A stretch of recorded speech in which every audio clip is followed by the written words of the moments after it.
From the front line in Bajor, I returned to Peshawar. I've heard that after I left, Colonel Zayed and the men I had seen go into battle came under heavy fire again.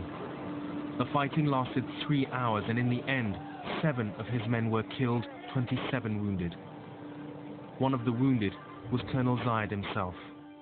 His right foot was so badly injured that it's been amputated. In the military hospital here in Peshawar, I found his wife Uzma by his bedside, along with friends. Hello, nice to meet you. What happened? We were going for the compound, which were occupied by the miscreants. Yeah. And over there, I got a mortar shell and 2 bullets in my right foot. So they tried their best to oppose. Well, it's a big sacrifice. It's a very big sacrifice. The problem. These sacrifices we have to make for the country, for the religion, more important. More important. Yeah.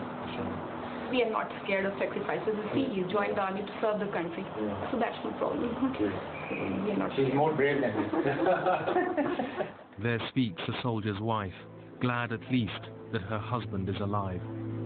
But that grit captures the mood of Pakistan's army today. Thank you very much.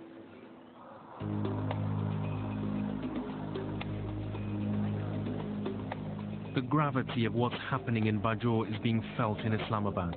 President Zardari has called a meeting of the elected politicians from the federally administered tribal areas known as FATA to try to work out what can be done to bring stability to the region. People have this impression that this is a law and order situation, whereas it is not a law and order situation. This is a full-fledged insurgency going on in FATA. In order to have peace and stability in FATA, peace and stability in Afghanistan is a must. Right now there's a lack of confidence between the two countries in the leadership, so we need to do something for that. Some bridging needs to be done. ये जो drones वाला सिलसिला है, इसने एक बार फिर This business of drones has once again created suspicion among the people. That's why hatred for Americans is growing. And we would say to the Americans and the NATO forces that they should understand that this area has been a victim of war for years. This area has been the front line of the Russian war. And we need them to start thinking of development and improving the lives of the people. And above all, to listen to their grievances.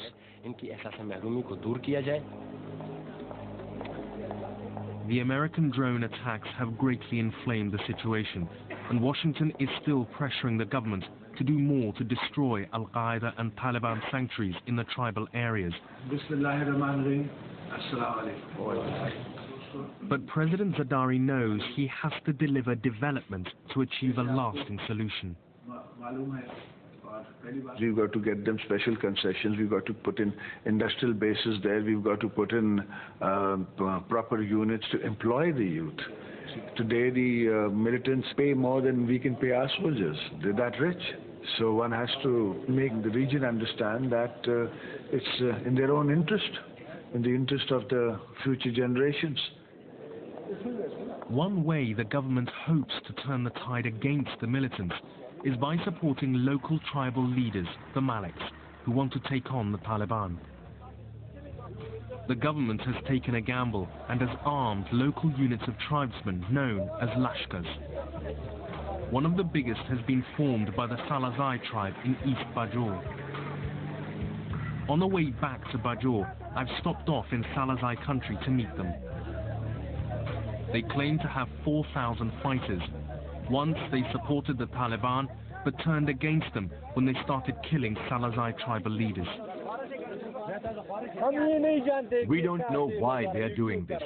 We don't know what they want, what their purpose is, or why they are destroying the peace here. They are killing Maliks and local people. What is the way forward for ordinary people? The Lashkars have done all they can to bring about peace and will continue to bring about peace. But in the end, it's the government's responsibility to bring about overall peace in this area and to provide security for the people. We will do what we can to support all the security agencies, whether it's the Bajor Scouts, the Bajor Police, or the Army, inshallah. Now, a sense of normality has returned to the Salazai area. a confidence. The shops are now open. The Lashkar here is all-powerful and on guard to make sure the Taliban don't return.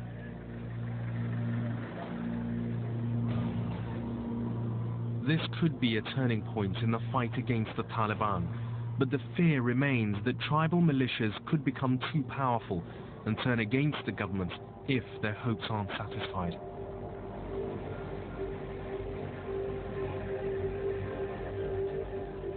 After 3 weeks, I am back at the Bajor fort and things have moved on. I'm allowed to meet prisoners the army believes to be Taliban. And these are some of the POWs that have been captured recently over there. These men are still being investigated, so they can't be named. Assalamu alaikum. I came to the local bazaar and there were 7 or 8 talibs there, and they said, you take these machine guns and go and give them to talibs at a nearby place. I said, no, I can't do it. You do it yourself. Then a Taliban by the name of Muhammad Zada said, I know you and the village that you come from. And if you don't do it, we will not let you go and we will kill you. So I went, and on the way saw soldiers. They said to put down the weapons and arrested me. And another soldier came and blindfolded me and tied my hands. All of these men deny they are with the Taliban. All have a similar story to tell.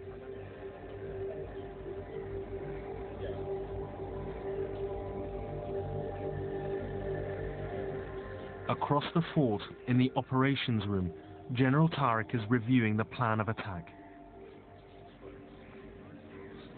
Tanks can support him from here. He can move outflank this Nala further from the north. I would like him to use his battalion mortars here. He uses tanks out here. He starts moving from here and start fire and move also from the front. There should be no problem, right? We've inched our way up to Loisam, and we are now almost at the outskirts. As long as this doesn't go on to the air tomorrow, we are about to start with our main offensive tomorrow morning. I think we have a consensus at the national level, and that is the corner we have turned, and the people and the tribes have decided to stand up. I think they have the confidence to do so. If you look at it from a global point of view, this is a global war on terror, and it does have a share in this. So I think by getting this under control, there would be some peace, at least inching forward, I would say, at the global level.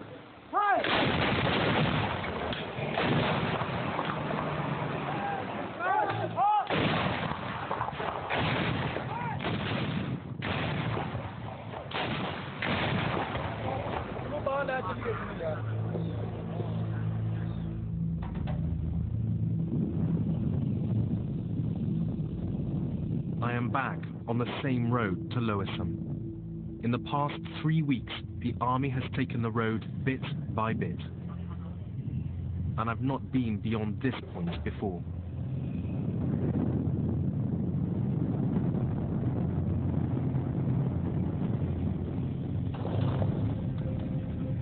I catch the sound of shooting and duck for cover. Eventually, we get to the front line. It's the last compound before the town of Loisam, held by the militants. The soldiers are securing the compound. The bulldozers have moved in. Colonel Anjum is leading the operations here. This is the place which is called the Rashakai. Rashakai was the strong hub of miscreants. Of the Taliban? Of the Taliban. In fact, they were sitting here, they were posing a lot of problems to us. But there were a lot of tunnel system here. Right. They were well linked. Okay. Right. And alhamdulillah, today we have captured this. Yeah. And we intend going with a smooth speed. So you've just captured this? Yeah, just now. This just now? You please go back now. Okay. The army does not want us here because, in fact, we've come further than we're supposed to have been. This is very much an active line. As the Colonel was saying, they've only just taken this position today. Let's go, actually, there's some fire.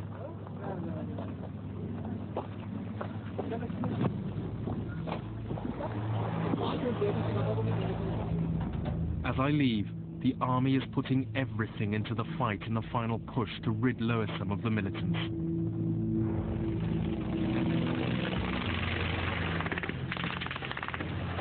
It's taken them 3 months to seize back Bajor. The Taliban and Al-Qaeda have been forced away from the Afghan border, but they are now closer to the major cities.